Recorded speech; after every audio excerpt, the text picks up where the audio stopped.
Je m'appelle Jean-Luc Doyen, j'habite à Auve dans la Marne. J'ai 54 ans, je suis marié avec Patricia qui est en même temps mon associée, une associée aussi importante dans l'élevage, et également mon fils qui a 27 ans, qui est Thibaut, qui est installé depuis 1 an avec nous. Et on est sur la SEA des Guisettes, c'est une exploitation il y a 190 hectares et on produit à peu près entre 2,5 millions et 2,7 millions litres de lait par an. Donc aujourd'hui, on est quand même en Primolstein, on est équipé de 4 robots de traite Lely, on a également un robot d'alimentation Lely. Et on a un troupeau de 200, là je regardais hier, 222 vaches traites, 157 jours jour moyen de lactation, et on est à 34,3 kg de moyenne, avec des taux de 41 et 34,5. Voilà, on est à 2,7 traites par jour et on a des refus de 1,9 passages. Ouais.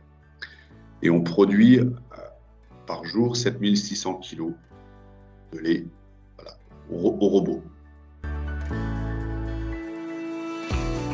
L'objectif, oui, c'est de bien gagner sa vie, surtout dans un environnement comme on est, où c'est un environnement très céréalier, un céréalier très polyculteur. Donc, s'embêter à faire des vaches, si derrière ça ne rapporte pas, à un moment, voilà, restons sérieux et voilà, soyons bons pour arriver à bien gagner sa vie. En 2009, il y a eu une démarche au niveau de notre laiterie, la laiterie Schreiber maintenant, c'était de démarrer en système bleu-blanc-cœur. Donc, ils nous ont demandé nous ont proposé d'être des agriculteurs ambassadeurs, en fait, pour un peu tester la démarche et voir si on allait droit dans le mur ou si c'était quelque chose qui pouvait nous être bénéfique. Donc, on a fait cette démarche et puis, dans le démarche bleu-blanc-cœur, il y a l'obligation de prendre du lin extrudé chez Valorex. Donc voilà un peu comment la démarche a été mise. Donc on a été contraint et forcé de venir chez Valorex. Donc au départ, la démarche ne me satisfaisait pas trop parce que je me suis dit, on rentre un peu dans un système avec un entonnoir en fait, où l'obligation est là.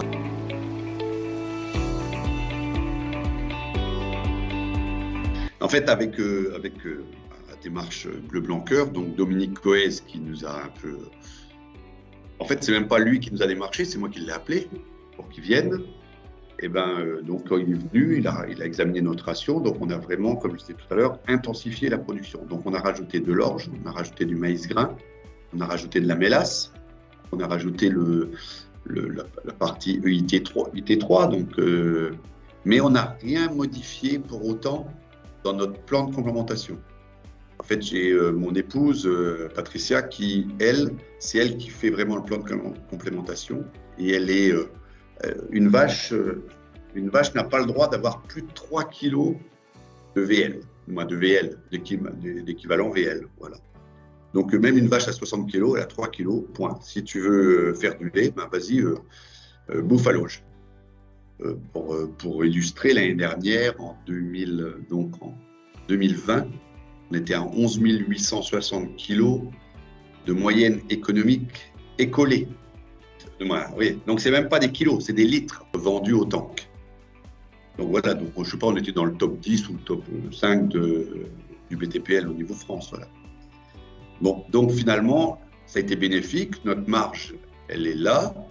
On a du résultat qui, heureusement, depuis 2 ans, nous a permis de compenser nos baisses de résultats sur l'atelier céréales et grande culture, parce que ça fait 2 ans que c'est un peu pénible. Le changement, ça a été vraiment l'intensification forte, et puis également une démarche qu'on n'avait pas l'habitude, c'est que nous, il fallait toujours que ça soit piquant, la ration, attention aux acidoses, attention à tout ça, mais là, aujourd'hui, avec la ration qu'on a, parce qu'on a quand même pas mal de pulpe de betterave quand même, donc on n'a pas vraiment une ration acidogène, et là, dernièrement, on vient de supprimer l'ensemble des fibres de la ration, les fibres piquantes, si on veut, de la ration des vaches laitières.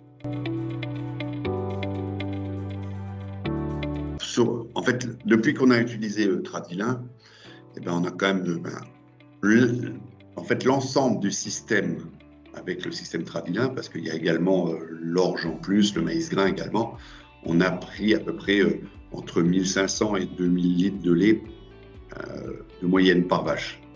Voilà, à peu près. Hein. Au niveau du taux cellulaire au tank, on a même baissé.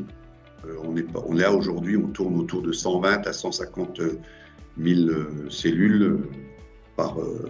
Donc, c'est pas un souci. On avait toujours des soucis de mammites, et là, j'ai trouvé qu'on en a beaucoup moins. On avait regardé avec Thomas il y a un mois, 3 semaines. On est à 395 jours, je crois, d'IVV. Donc, alors qu'avant, on était à 402, 403.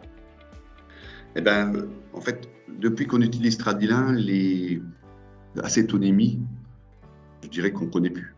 Et on mettait du propylène glycol que pour des vaches à risque, mais on le mettait manuellement. On le mettait à la pompe à droguer. Et là, aujourd'hui, on le fait que pour des vaches qui ont fait des jumeaux, qui sont, qui ont eu un souci de patte au moment du tarissement ou qui sont frêles quand elles arrivent. Mais depuis qu'on utilise le Tradilin, on n'a plus de caillette et on n'a plus de cétose. Donc voilà, donc c'est quand même quelque chose de très bénéfique parce que une acétonémie, c'est souvent moins 1500 litres ou 2000 litres par vache. Hein, voilà. Et puis alors un problème de repro derrière et toutes les répercussions qui sont directes et indirectes. On utilisait également avant un produit que les vétérinaires nous avaient fait, c'était le Cakestone. Depuis 2 ans, on n'utilise plus non plus.